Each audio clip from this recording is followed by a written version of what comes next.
साथ संगत जी, प्रेम से कहना धन निरंकार जी। स्वागत है आप सभी का आपके ही चैनल पर। हाजिर हूँ मैं आप सभी के लिए एक दिल को छू लेने वाली साखी लेकर। तो चलिए आज की साखी सुनते हैं। साथ संगत जी, डाकिया बाबू ने अम्मा को देखकर अपनी साइकिल रोक कर कहा कि अम्मा, आपके बेटे ने मनी ऑर्डर भेजा है।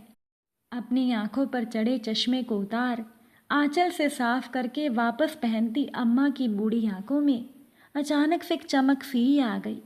अम्मा खुश होकर बोली, बेटा पहले जरा मेरे बेटे से बात तो करवा दो। अम्मा ने उम्मीद भरी निगाहों से डाकिये की ओर देखा, लेकिन डाकिये ने अम्मा को टालना चाहा कि अम्मा, मेरे पास इतना समय नहीं होता कि हर बार आपके बेटे से मैं आपकी बात करवा सकूं। अम्मा, हर बार ऐसा मत किया करो, मेरे पास फालतू का समय नहीं होता। डाकिये ने अम्मा को अपनी जल्दबाजी बताना चाहा, लेकिन अम्मा विनती करने लगी, बेटा बस थोड़ी देर की तो बात है। डाकिये ने कहा, अम्मा आप मुझसे हर बार बात मनवाने की जिद ना किया करो। ये कहते हुए वो डाकिया रुपए अम्मा के हाथ में रखने से पहले अपने मोबाइल पर कोई नंबर डायल करने लगा। फिर बोला, लो अम्मा बात कर लो, लेकिन ज़्यादा बात मत करना, पैसे कटते हैं, मेरे मोबाइल में इतने पैसे नहीं हैं।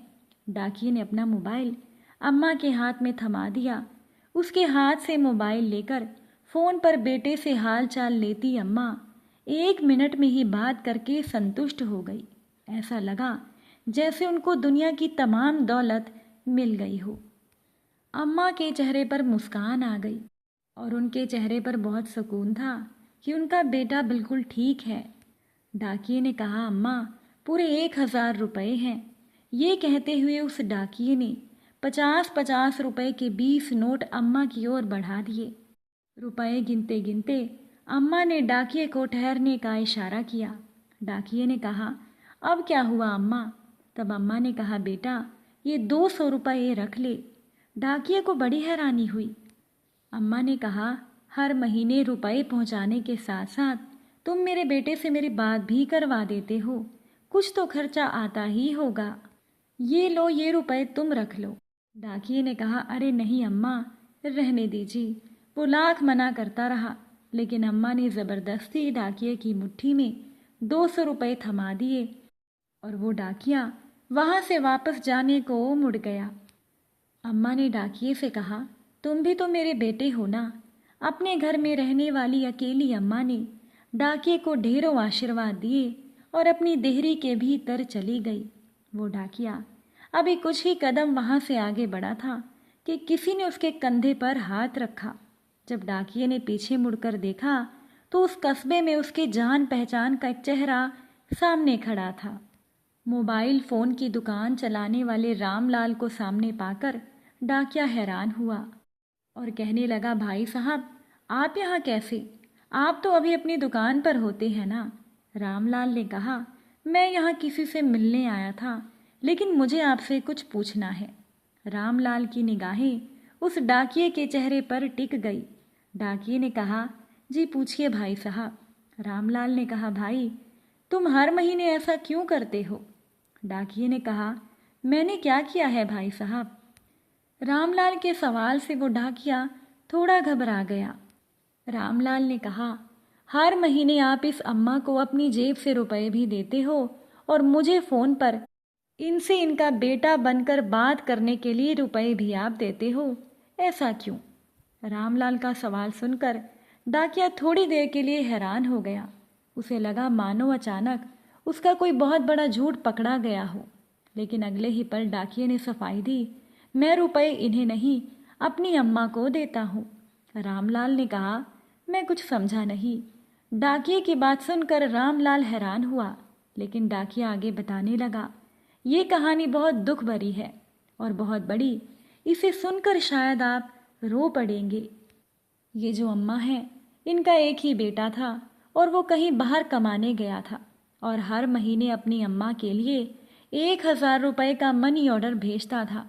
लेकिन एक दिन मनी ऑर्डर की जगह इनके बेटे के एक दोस्त की चिट्ठी अम्मा के नाम आई थी। उस डाकिये की बात सुनते ही रामलाल को जिज्ञासा हुई। उसने कहा, कैसी चिट्ठी? उस चिट्ठी में क्या लिखा था? उस चिट्ठी में लिखा था कि संक्रमण की वजह से इनके बेटे की जान चली गई, अब वो इस दुनिया में नहीं रहा। रामलाल की जिज्ञासा दुगनी हो गई और उसने पूछा, फिर क्या हुआ भाई? डाकिये ने कहा, फिर क्या भाई साहब, जो कुछ भी है अब आपके सामने है।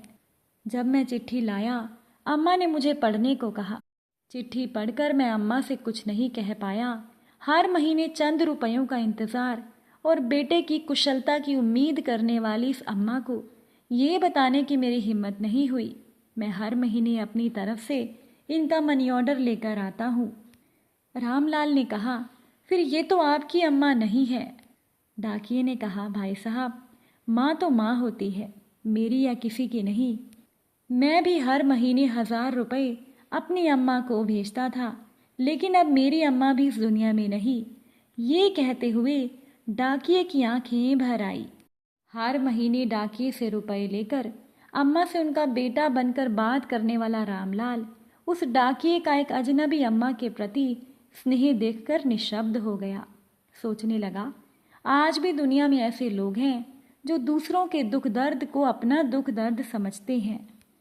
अब तो रामलाल ने खुद से वादा किया कि अब वो सच में इन माँ का बेटा बनकर दिखाएगा और एक फैसला लिया, जब तक ये बेटा है माँ की आंखों से कभी आंसू नहीं गिरने देगा और आज के बाद वो कभी भी फ़ोन पर अम्मा से बात करने के बदले पैसे नहीं लेगा। साथ संगत जी, माँ तो माँ होती है। ईश्वर हर माँ के बेटे की हिफाजत करे, क्योंकि बुढ़ापे में अपने बच्चों की दुख सहन करने की शक्ति माता पिता में नहीं होती। उनकी आंखें और हाथ हमेशा अपने बच्चों की सलामती के लिए उठते हैं। इसलिए माता पिता को कभी भी ऐसा दर्द ना मिले। अगर आपको भी ऐसी माँ मिले तो आप भी ऐसी माँ की मदद ज़रूर कीजिएगा। इस साखी को लेकर आपकी क्या राय है, नीचे कमेंट करके ज़रूर बताइएगा। वीडियो अच्छी लगी हो तो इसे लाइक शेयर कीजिएगा।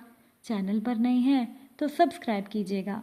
आप सभी से फिर मुलाकात होगी एक नई साखी के साथ। साथ संगत जी प्यार से कहना, धन निरंकार जी।